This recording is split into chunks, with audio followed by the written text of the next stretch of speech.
And welcome to WTL, everybody. I'm your host, Andy Class, and this is Where's the Line, joined by Jabron. the parlay pounder. Yes, sir. Hey, man, we got to take a minute here and let you kind of get up on your soapbox because you've been hammering the UFC all year long, and you had a pretty good go of it last week. Yeah, fight night, it was a really fun one to watch. Had a lot of, exciting people on the card.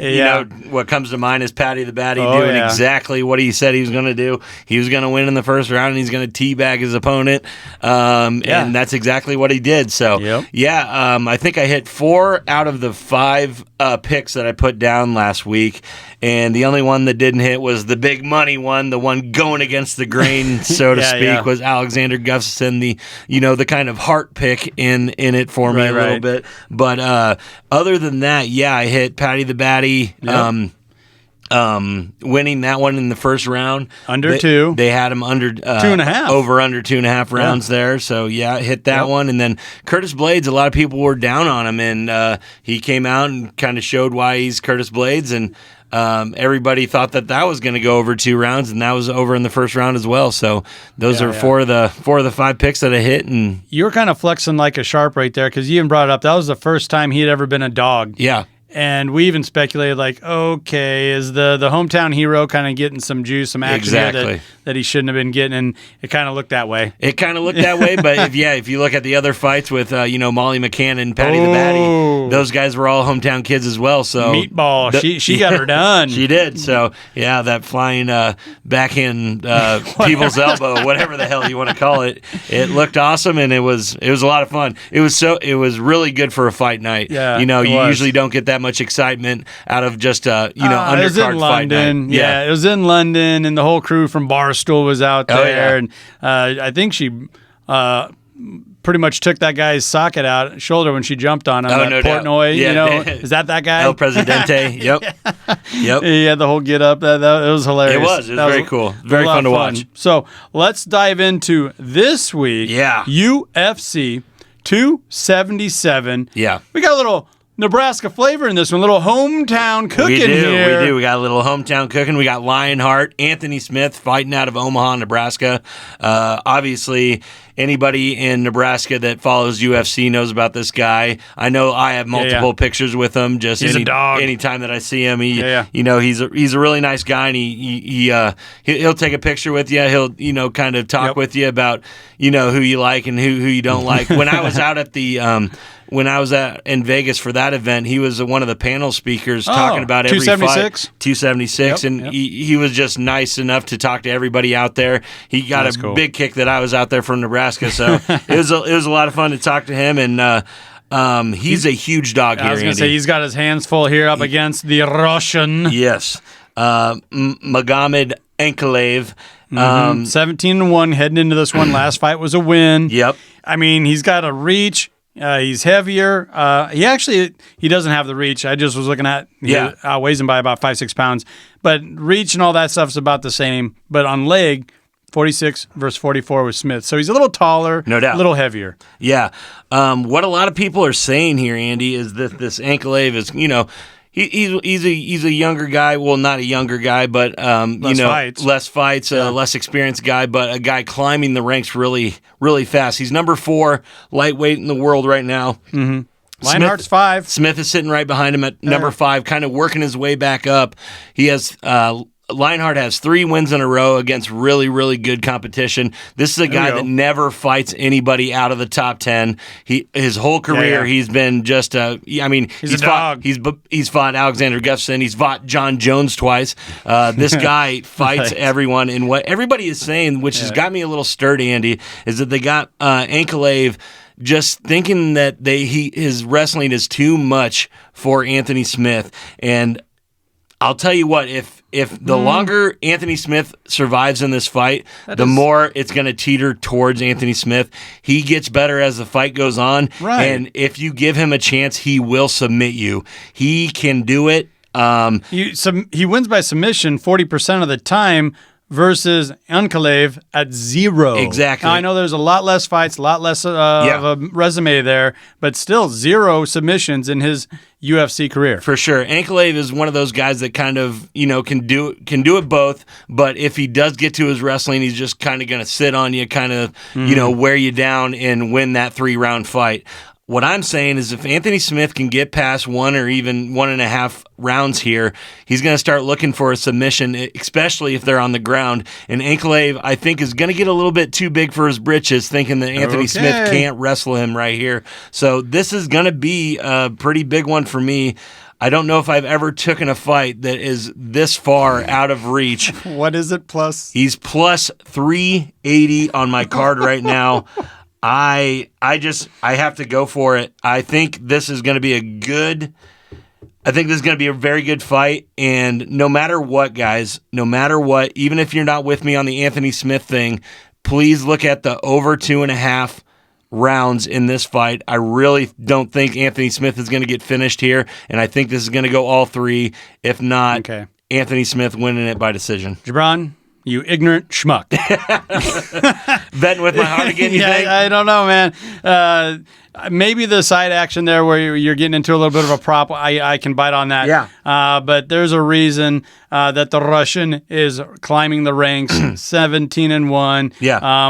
And there's so much tread on the tires. You like the Nebraska boy. Of course we do. We're going to be pulling for him. But maybe if I don't want to get too involved there, I'll just sidestep that or go with that little prop play that you're talking about there. Yeah. So let's move on here. Let's move on to the card. Yeah. Ooh, the Black Beast. Yeah. One Derek of our favorite. Lewis. Oh, yeah. Here we go. One of everybody's favorite. Number 5 contender right now, taking on Sergey Pavlovich, another Russian. Yeah. Another guy from the States. Okay, whatever. No doubt about it. He's got to be a favorite here. He is. He's a huge favorite. Yeah. Well, I wouldn't say huge, but most of these guys are thinking that he's going to win just because of Derek Lewis's last outing when he got knocked out by Tai Tuivasa, which we called, by the way. Yes, sir. Just a lot of people think that Derek Lewis is going to come in with the, kind of mannerisms that he usually does. The whole thing, with any time that I go into a fight like this, Andy, is the question is Derek Lewis, will he find a way to knock this guy out? Yeah, he's looking for the knockout. It generally doesn't matter if Lewis is losing 2.5 to 3 rounds. His strategy, path to victory is, can I knock this guy's block off? Yep. Pavlovich was finished by strikes in his lone UFC loss. Those were ground strikes by Alistair Overeem. Still, we can, you can kind of, summarize that in that this guy can get knocked out, and there's nobody better at knockouts than Derek Lewis. Right. And Sergio is kind of a mirror of the last fight where he just doesn't have much experience under his belt. He's 15-1, so he's an up-and-comer where you got Derek Lewis sitting there at 26-9 with the 1 no contest there on his resume. And, he's going to be looking to get right. And he's going to be looking for knocking this young buck out. The average fight time for Pavlovich, that's odd to me. It's odd to me. So I do. I'll go with Derek Lewis with you on this one. Yeah. Or is there something we need to be concerned with? I don't think there's anything to be concerned with. I mean, obviously with these big sluggers, with these heavyweights, it's always a flip of the coin. Yeah. Who's going to get the last shot? Who's going to get a big shot? The one thing about this is that Pavlovich does land strikes a lot more often than Derek Lewis. Landed per minute, Pavlovich is coming in right over 6, and Derek Lewis is right at 2.5. But it only takes one from Lewis. Yeah. Not to say this Pavlovich can't do it or whatever, but anytime I'm seeing Derek Lewis plus money, I'm probably going to hop on it. Plus, I like this fight to go under 2 rounds as well. Because these guys don't want to draw it out any longer than that. No, Pavlovich doesn't either. Exactly. He does not want to extend this fight. He's looking for the knockout as well. He wants to get his work in, get it in early. Yep. I just can't get over how big Derek Lewis is. 282 pounds his last weigh-in. Yep. 6'3". That dude is huge compared to Pavlovich, who's 254. I mean, that's an NFL linebacker, right? It's what it is right there. But that's not 282. It ain't 282. Oh my God! So I like that. I like that prop bet. What was that? What do you got at right now? Under two. Yep, under two. Under two. Okay. Another one that I would look at if you guys are really trying to kind of get some gnarly bets in there, and I don't have a line on it right now, but as closer as it gets to the weekend, these props will come out like we say every week. Look at Lewis by KO or TKO, because if you're going to take him to win, if you're going to take the money line at plus 115 right now, might as well just take the method of victory, KO or TKO, because it's going to be up there probably at plus 250, plus 300, and that is the way he's going to win. There's no other method of victory for Derek Lewis, the way that I look at stuff. You're really going into analytics because he wins by KO or TKO 81% of the time, greater than 80. And then let's say you like Pavlovich, you like the young buck. Yeah. He wins his fights 80% of the time by KO or TKO. Yeah. So like if that's the way you want to go, that's a nice little thing to sprinkle on top for sure. For a little prop there, side bet. So that's what I got for the Black Beast. All right, so let's move on up the card here. The Assassin Baby. Yes, sir. Brandon Moreno versus Don't Blink. Kai Kara France. This is a good one. This is 1-2. This is 1-2. This is 1-2. These guys have fought before, but Brandon Moreno took that one back at, I can't believe, UFC 245. This Kai Kara France is a different fighter than what he was back at UFC 245. Brandon Moreno has been, just lights out his whole career, just moving up the line, got to the championship, got the belt. Now he's trying to get it back. And this is a title shot. This is a title shot for both of them. I really like Brandon Moreno. I think he's a better fighter. I just don't like, just dismissing Kara France like that. My best bet is Moreno by decision at plus 145 right now, just because I like that plus money, and I do believe the fight is going to go the entire distance. At Moreno sitting at a minus 205 right now to win. He's got more tools in his toolbox. Yes, he does. The grappling, the wrestling, it's all there for him. Yeah, he's just the overall better fighter. I think he's probably the best fighter in this weight class. I just really like. I don't think he's going to knock him out. I think it's going to go all five. But if you guys are kind of scared about that, take the minus 205 by Brandon Moreno. And if you want to, kind of throw that decision win into a parlay later for that plus money to, kind of jack that up, my best pick of the fight, though, is Brandon Moreno by decision at a plus 145. You can find that on FanDuel, DraftKings, all that. Okay. All right. So, you love to go dogs, when you can in UFC, and you think this is a good spot for it. And it's worth note, Moreno, his last fight was a loss. Yeah, it was against Figueiredo, which is the champion of this weight class, but is injured right now. So this is quote unquote for the interim belt. Who knows if Figueiredo is going to come back? So this is the championship fight unless that guy does come. Okay. The whole thing with Moreno is he's only fought the one guy in his last three fights, and it's been the same guy, but he's been the champion of this division. Right. So it's kind of hard to get a motor on where Moreno is sitting right now, but I do believe he is the better fighter, and I'm taking him by decision. And you can tell he's kind of been sitting there with the belt, picking his fights, letting them come to him. For sure. He's sitting there at 19-6-2, where a lot of guys that have been in it for that long, they have a heck of a lot more fights under their belt. Yeah. And Moreno, he hasn't had to do that. Young man out of Mexico, standing at 5'7", 124, compared to France, 5'4", 136. So different body types, different builds here. Yeah. But a pretty tight one. And you're leaning on the dog again. No, I'm not leaning on the dog. Moreno is a minus 205 favorite. Oh, okay. So, here we go. The plus money comes in is when you pick him by decision. Oh, that's where you're going with when you pick Moreno by decision, it's a plus 145. So other than just take the minus 205, which I know a lot of people would be more comfortable with, I just think the method of victory that Moreno is most likely going to have is this fight goes the distance and he wins by decision.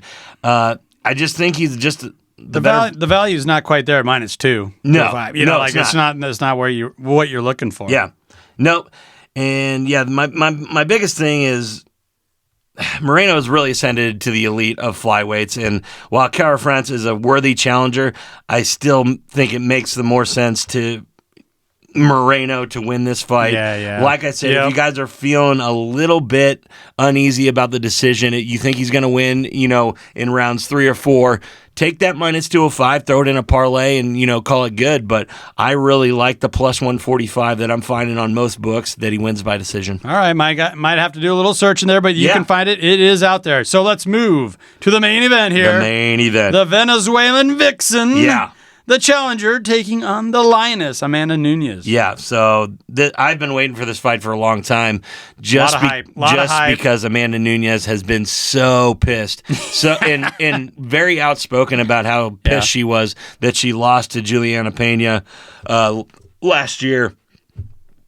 But she did lose to her. She did lose. She did lose, and she got submitted, Andy. Mm-hmm. And it's just Juliana Pena went into that fight as a +700 underdog. Whoops. Which is, unheard of. You are not supposed to be able to win fights at that big of odds. That's like a Mike Tyson, who's the guy I can't Douglas. remember. Yeah, Buster Douglas. Yeah. That's 40 to 1. Exactly.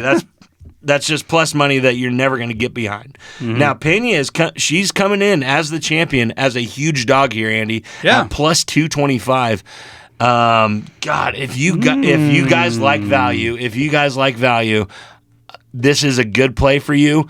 I think these guys are about as level as they can be. Close, yeah. These guys are the best women fighters in this weight class, in the sport, in my opinion. Nobody can take these two on, especially at how heavy they are. So I think Nunes is so pissed off that she's going to win this fight. But my best bet of the night, Andy, and this goes for every bet that I've said so far, my best bet is over 2.5 rounds in this fight at a -115. I think it hits no matter what. Nunes is not knocking out Pena before the 3rd round, and I don't think Pena will be able to submit Nunes before that either. I think this gets into the championship rounds. Yeah, both of their average fight times lean towards that, 11 versus 9. Exactly. So, they're going to get there. I'm thinking it gets to the championship rounds, and we really get a blow for blow, really good fight out of this one. Okay. And it's going to come down to who wants it more at the end. So, but you do like Nunes, and she weighs 10 more pounds than Pena. So, there's got to be something to that. She's also 2 inches taller. Yep. Interestingly enough, they both have the same arm reach. It's 69 inches. Yeah. So, this has been built up quite a bit. It is. And I think it's going to be a bloodbath. I agree with you. And there's something to be said here. Yeah. Women are taking the main card here. Exactly. It's awesome. But Amanda Nunes, she's the GOAT. She is the absolute GOAT in women's sport. It used to be Ronda until she tried to take on Nunes, and it was not good for her. No, that was ugly. It was ugly. Like I said, I really like Nunes in this fight, but I like her later in the fight.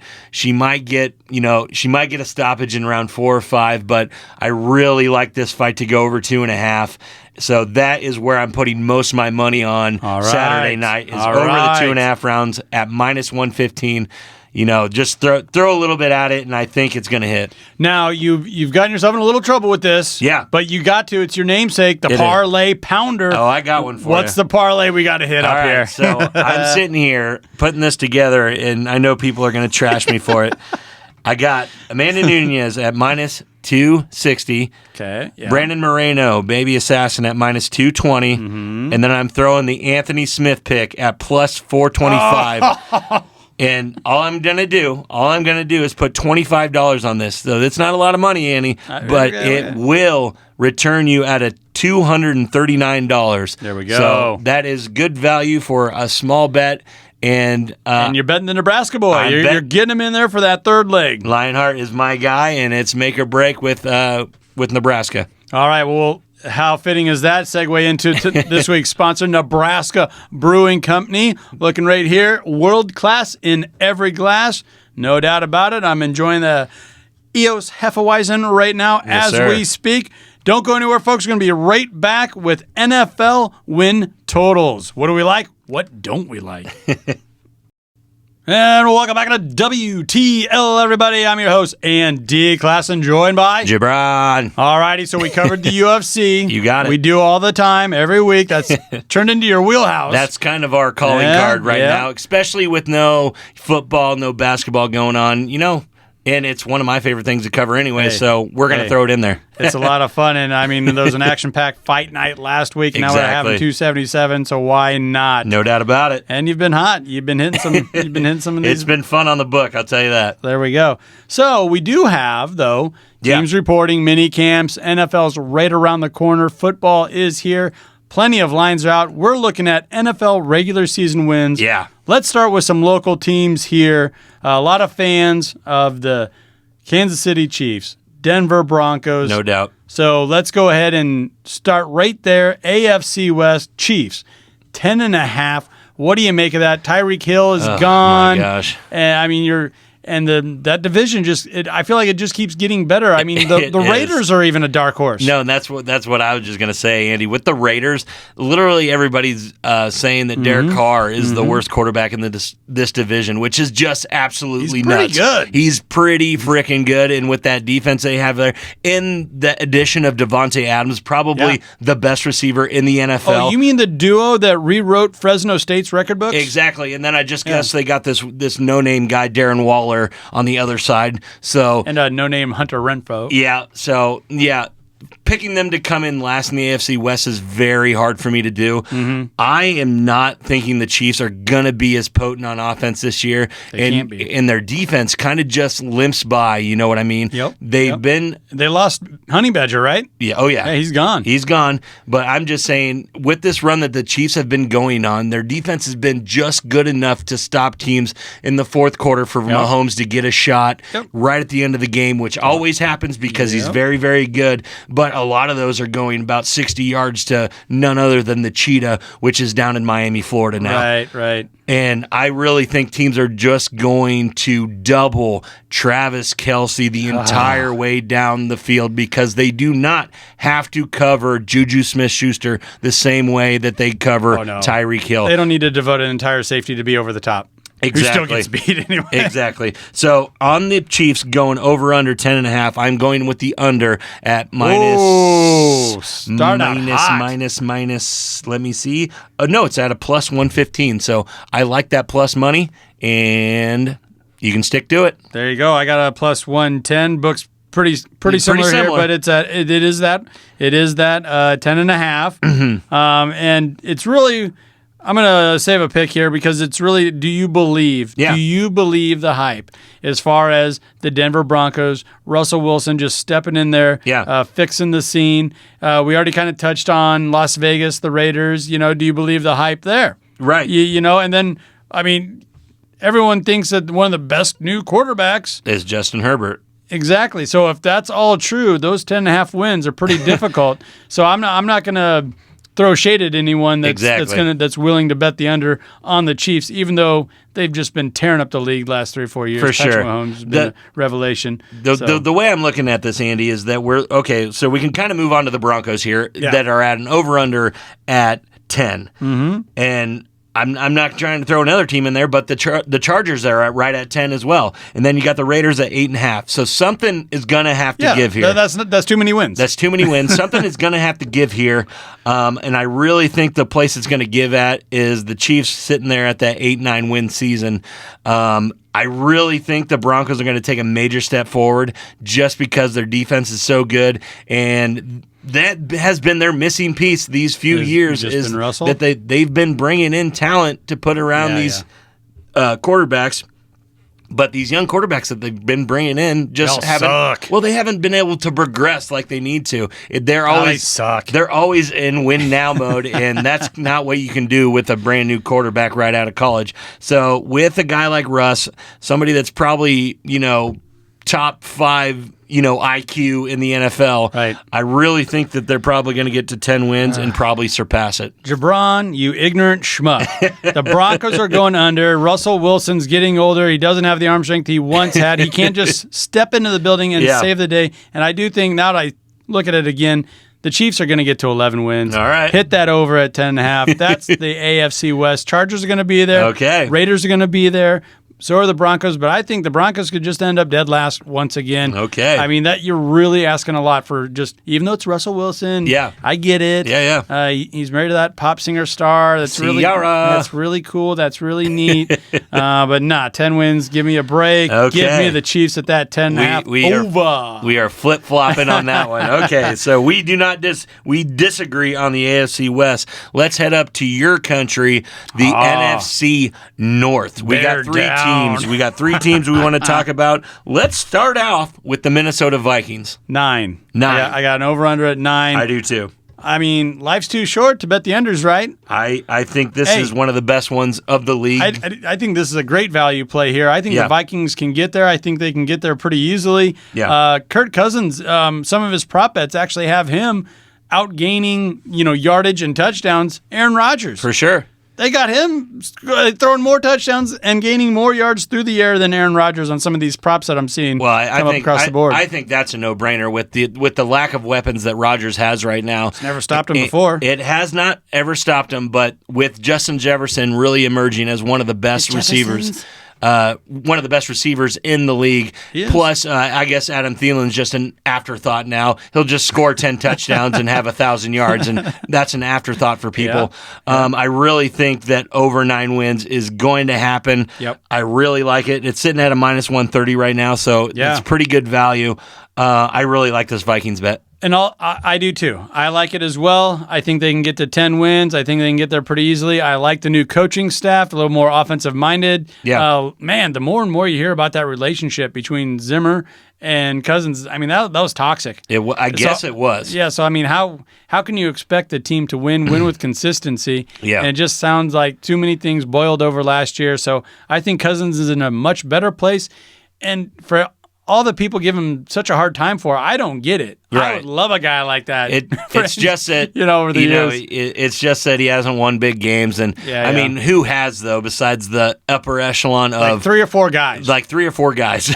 Yeah. So sitting at this 9, I really like it. You're almost halfway there, beating the Lions and beating the Bears twice. So I think they're there. Okay, so we already touched on them. Let's talk about the Packers. The Packers. The Packers sitting there at 11, I am going under on the Packers all the way.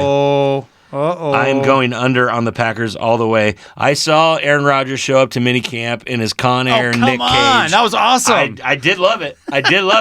But I just don't. I think he's going to get. I think they're going to get about in a big hole here early in the season, and I'm just going to think he's just going to flip on them and say, they didn't do anything for me. They couldn't keep Devontae. He's too proud. I don't know about So you like the under at plus, my book has it at plus 100, the one I'm looking at right now. I got it at plus 108. I'm hammering that. I do not believe in the Green Bay Packers this year. The Green Machine.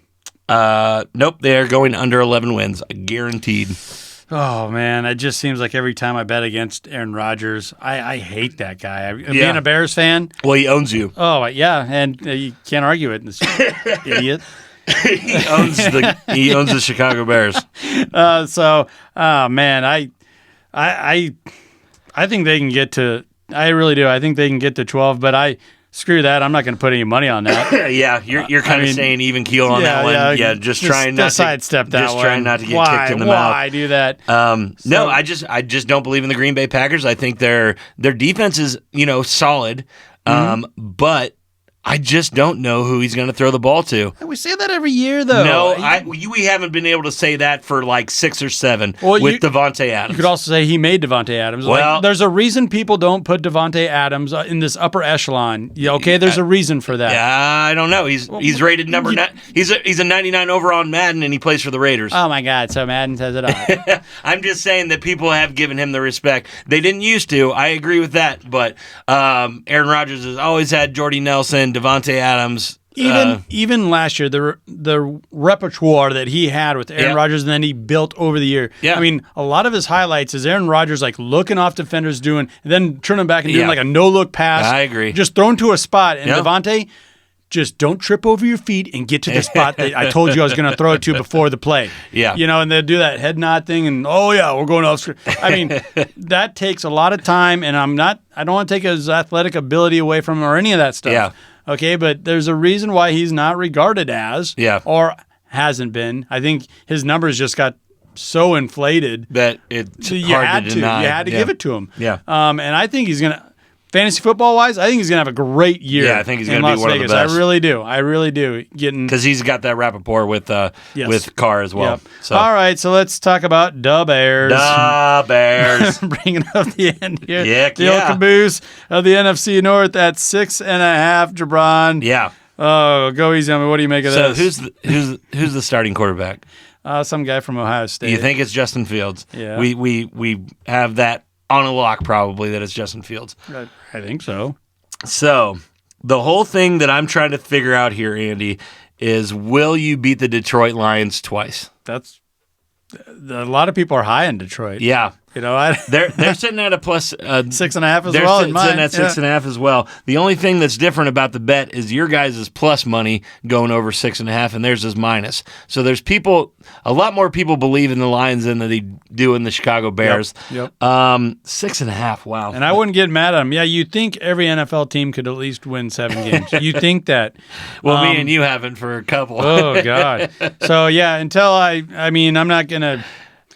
If I had to, I would take the under here, unfortunately. I want to be a go-lucky, happy fan, but here we got, a second-year quarterback. I still think his best play is just like Trubisky's is the scramble. Yeah, when the play breaks down and he can use his legs, he does a great job keeping his eyes down the field, unlimited ability. Yeah. But what else is there? What else is there? Mooney's their best player. Jeez. And then a running back from Iowa State or something like that. What is it David Montgomery? Oh, God, yeah. So I have no faith in that offense. I have no idea what they're trying to do on defense. Yeah. The whole Khalil Mack thing kind of blew up in their face. Yeah, it did. They just had to unload him. Yep. And give him to one of the best teams in the NFL. And now he's going to be rejuvenated. I do believe he's going to have a bounce back year. You could tell, especially with Joey Bosa right next to him. Yeah, you could just tell in Chicago, he's like, well, piss on this. Right. He's getting double teamed and then chipped by a running back. He's like, no. Nope, I'm going to go somewhere where the other guy's doing that. I have to agree with you on this one, Andy. I really do not believe I don't believe the Bears will get 5 wins this year. So. Yeah, if they split with Detroit, it's over. They can't get there. They cannot get there. I don't think so either. I'm sorry to say that, but I just think there's too many good teams in this division, and NFC's tough. And with the NFC, I really don't believe that they're gonna be able to squeak that out. No, my feelings aren't hurt. I get it. You get it. Aaron Rodgers owns the Bears. I got him there. I got it. All right, let's talk about a more delusional type of fan base. Hey, and we know how that goes. Huskers, yeah. These are the Huskers of the South. Oh, the Dallas Cowboys. I can't believe they're over-unders at 10 wins. Yeah. What makes you think that they could get to 10 wins? Well, because so many people fantasize and bet it. That's what it is. The reason this is set at 10, Andy, is because their division is so weak. It's garbage. The New York Giants, who knows if they'll win 2 or 3 games? Who knows who the starting quarterback will be by week 3? Yep. Who knows when they'll fire their coach? Same with the Eagles. The Eagles have a little bit more sputter behind them with a young, exciting Jalen Hurts behind center, but they're still sitting at a 9.5 win total with the Eagles, so people are kind of high on them. What about the Comanches? The Commanders. Yeah, they're sitting at 8. They're sitting at 8, and that's usually where they're about at. And they're always in a fight for the division. And they always spoil the Cowboys. I don't. They do. They those two teams have such a fun history. Yeah, it's one of the best rivalries, and especially for us because our mom's a huge Washington Commanders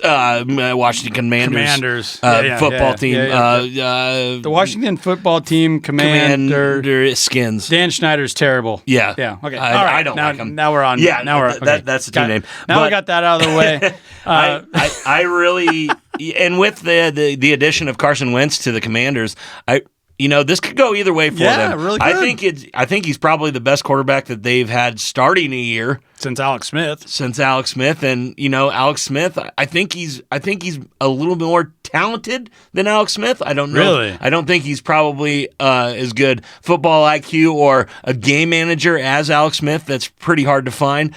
I really think he might have more talent though, which really equivalates into wins at the end of the year. So we are giving the Commanders a little bit of credit here, but we're still thinking the Cowboys could easily split or sweep them, right? Yeah. Get 2 wins.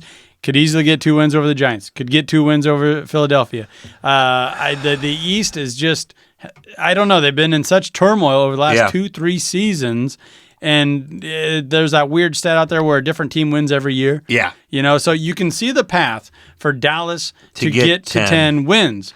I don't know. I've never been a believer in Dallas since the glory days. Well, the whole thing with Dallas is Dak healthy, is Zeke healthy. That's the whole thing with it. And even when Zeke is healthy, I think he's different than he was 2-3 seasons ago. There's no doubt about that. He doesn't have that burst. He doesn't have that speed. I think their backup running back is better than him. I really do. The whole thing with Zeke is that he gets in within 10 yards, and you can't stop him. You can't stop him because he does have that push to get those touchdowns. Yep. The whole thing, they're riding on Dak. They're riding on Dak, yes. and that's the whole thing. They paid him, and they're riding on him. I think the defense is pretty dang good, especially against these, foes in the NFC East. Yeah. I really see them probably getting this. You think so? I don't want them to do it. I don't want them to do it. But no, we already touched on it. There's a path. There's a path. There is. They're in the NFC least, as they've been saying. Exactly. But I'm going on record saying that the Washington Commanders are going to win this division. You think so? I do. Ooh. But, yeah, they could still win the division, and Dallas gets to 10. I think That's so. no problem. I know it's a 17-game season. All righty. Yeah. I got that over at a -120, got the under at a +100. You know I like the plus money. Yep. But as I mentioned, we have already gone over. We kind of walked through it. Yep. There is a clear path for Dallas to get to 10 wins. I think they'll do it. Don't want them to do it. Least favorite team in franchise sports besides the New York Yankees. Yeah. So, all right. So let's run that down. We split on the Chiefs with that 10.5. Yep. Broncos we split. They're at 10. Vikings at 9. Both like the over. Vikings. We're hitting the over there. Packers. You're staying away. I'm going under at 11 wins. And if I had to go somewhere, and I still might, we still got a few times. Yeah. It's a little ways away. I think they always end up winning those games. So, I could see them easily winning 12 this year. I might revisit that and look at some futures there. Cowboys, 10 wins. I think we both like the overs there. And unfortunately for the Bears, 6.5, smacking that under. Yep. This could be of one of those candidates for 0-17. We don't know. Come on. We hope not, but just the way that the kind of franchises in shambles. If they go 0-17, would they be like the reverse Dolphins, where they get to drink champagne every night? Well, every year. The Lions have done this before, so the Lions are sitting back there waiting. Yeah, they would just have to talk to their friends in Detroit there. So, all right. So, do you have any other type of prop, type of future, type of? Of course, I got one more. There we go. The parlay pounder. One more. Here we go. We got a late addition here. We got the Carolina Panthers. The Davin folk, we're going over 6 wins with our brand new shiny quarterback, Baker Mayfield. Is he even going to be the starter? He is the starter. I am the insider for Carolina Panthers football. DJ Moore's going close to 2,000 yards this year. Baker Mayfield is going to have a reverse year. We're going to love him. Cleveland kicked him out. Now they're hanging there with Josh Rosen. Yeah, they are. Yes, so they are. We are going over 6 wins with Baker Mayfield. I'm looking as far as 10 wins here, Andy. There you have it, folks. Here we go. All right, big time. I got... Unders at 6. Yeah. Okay. It's easy money. All right. Yeah, -140. The under +120. Okay. Over 6 with the Carolina Panthers.